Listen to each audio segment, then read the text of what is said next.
조금 전에 들어온 소식부터 여러분께 말씀드리겠습니다. 문재인 대통령이 오늘 오전 11시 20분쯤 윤석열 전 검찰총장의 면직안에 제가했다고 청와대가 공식적으로 밝혔습니다.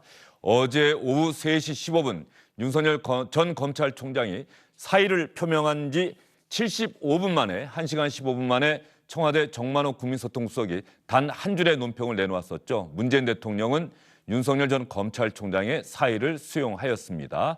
그로부터 하루가 지나서 오늘 오전 11시 20분에 윤석열 전 검찰총장 면직안에 문재인 대통령이 제가했다고 청와대가 공식적으로 밝혔습니다. 이제 문재인 대통령 후임 검찰총장을 물색하고 있을 것으로 보입니다. 과연 어떤 사람이 후임 검찰총장에 임명될까요? 윤석열 전 검찰총장과 문재인 대통령과 윤석열 전 검찰총장, 여당에서는 배은망덕하다는 비판도 나왔습니다. 한직을 전전하던 사람을 문재인 대통령이 중용을 해서 서울중앙지검장에 이어 검찰총장까지 시켜줬는데 대통령 등 뒤에 칼을 꽂고 나갔다. 자기 정치를 위해서 이런 이야기를 하고 있는데 문재인 대통령과 윤석열 전 검찰총장의 인연, 어제까지 상황을 한번 영상으로 정리해봤습니다. 김영자, 윤석열.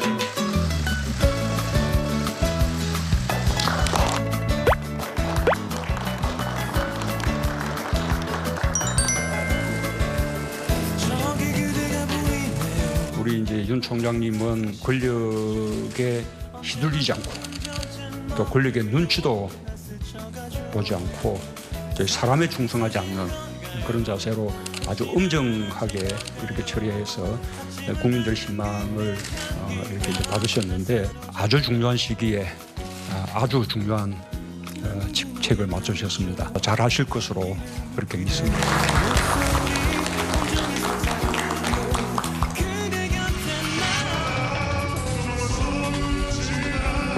조국 법무부 장관 자택에 압수수색을 마친 검찰 수사관들이 파란 상자 2개를 들고 나옵니다. 조국 법무부 장관은 퇴 의사를 밝혔습니다. 저는 이제 한 명의 시민으로 돌아갑니다. 저는 조국 법무부 장관과 윤석열 검찰총장의 환상적인 조합에 의한 검찰 개혁을 희망했습니다. 꿈같은 희망이 되고 말았습니다. 조국 사태 이후 처음으로 대통령 주재 회의에 참석한 윤석열 검찰총장. 긴장한 듯 잔뜩 허리를 굽혔고 공정에 관한 검찰의 역할은 언제나 중요합니다. 이제부터의 과제는 윤석열 총장이 아닌 다른 어느 누가 총장이 되더라도 흔들리지 않는 공정한 반부패 시스템을 만들어 정착시키는 것이라고 생각합니다.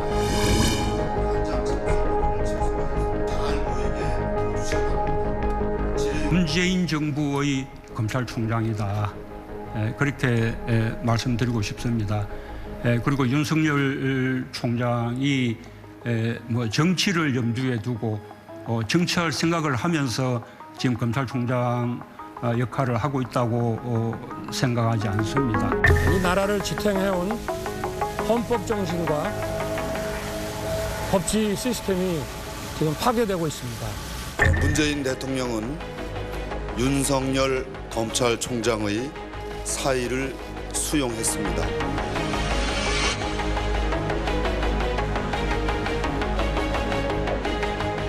윤석열 전 총장의 사퇴와 관련해서 여야 반응은 당연히 여러분이 충분히 예상할 수 있는 발언일 것 같고요.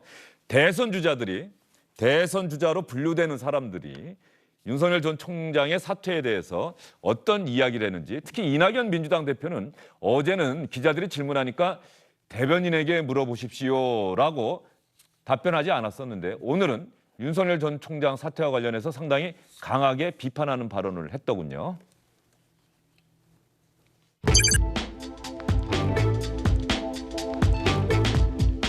공직자로서 상식적이지 않은 뜬금없는 처신입니다. 이 사퇴 직전 움직임과 사퇴의 변은 정치 선언으로 보였습니다. 검찰의 정치적 중립성에 대한 격렬한 시비를 일으키더니 사퇴도 그렇게 하셨습니다.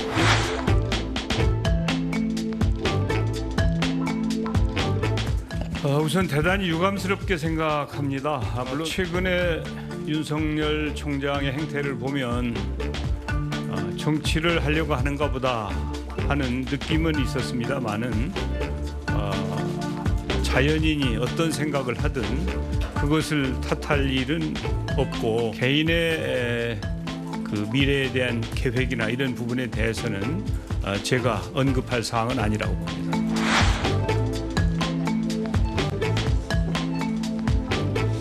윤 총장과 함께 문재인 정권의 횡포를 저지합시다. 한마디로 윤석열 지키기는 민주화, 법치 수호를 위한 정당한 투쟁입니다. 윤석열 총장을 지키고 4월 7일 문재인 정권을 심판하지 못한다면 역사는 2021년을 민주주의 암흑기 원년으로 기록할 겁니다. 조국 전 법무장관 지금 이 부분 때문에 그 수사 때문에 또 두 분이 상당히 열띤 토론을 벌이셨는데 조국 전 장관이 자신의 SNS에 윤석열 전 총장 사퇴와 관련해서 글을 올렸습니다. 이 글 읽으신 분들 많으실 텐데 말이죠. 한번 볼까요? 진보 정부를 대상으로 하는 집요한 표적 수사로 보수 야권 대선 후보로 부각된 후에 대선 1년을 앞두고 자유민주주의 수호와 국민 보호를 선언하며 사직을 한 검찰총장이다. 조국 전 장관이 한 얘기가 더 있죠. 사자, 하이에나 이렇게 비유를 했어요. 권력을 내놓은 사자를 하이에나처럼 물어뜯었다. 윤석열 전 총장을 하이에나로 비유를 했고 강자에는 약하고 약자에는 강한 강약, 약강 이런 표현도 썼습니다. 이 조국 전 장관 이 표현에 대해서 사실은 이런저런 이야기가 나올 수밖에 없을 것 같아요. 조국 전 장관 한 얘기가 맞다라고 생각하는 분들도 분명히 있겠지만 조국 전 장관이 지금 저런 이야기를 할 처지냐. 부인도 유죄를 받았고 본인도 재판을 받고 있는데 이런 의견에 대해서 두 분은 어떻게 생각하시는지 거기까지 듣고 오늘 한번 정리를 해볼까요? 아무래도 제가 방금 말씀드렸듯이 기획수사, 표적수사, 별건수사에 대한 이야기를 했는데요. 처음에 검찰이 영장 발부할 때부터 그 영장 또한 이 소위 구체성이나 이 적시하는 부분이 매우 미흡했다라는 이야기도 많았고요.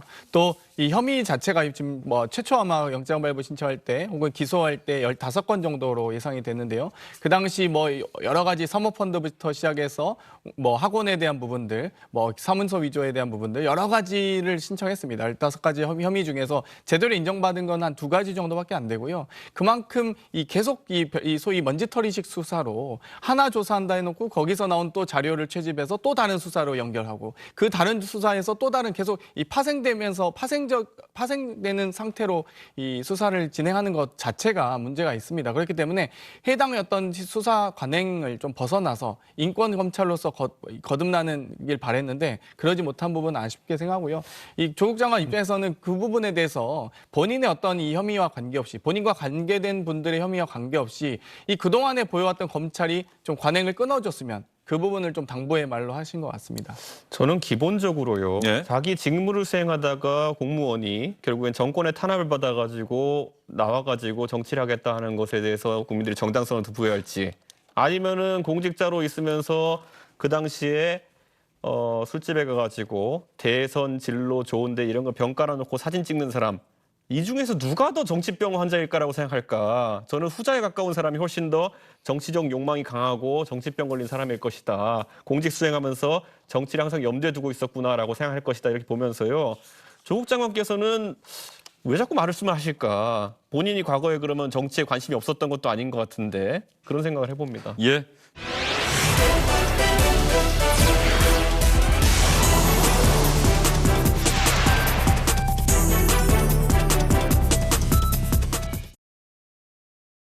안녕하십니까, 주영진입니다. 더 많은 뉴스와 라이브 이벤트를 보고 싶으시다면 화면 오른쪽을 눌러서 구독해 주시기 바랍니다. 저희 SBS 앱을 다운로드 받으시면 뉴스 속보 알림도 받아보실 수 있습니다. 텔레비전으로도 SBS 뉴스, 유튜브로도 SBS 뉴스 잊지 마시기 바랍니다.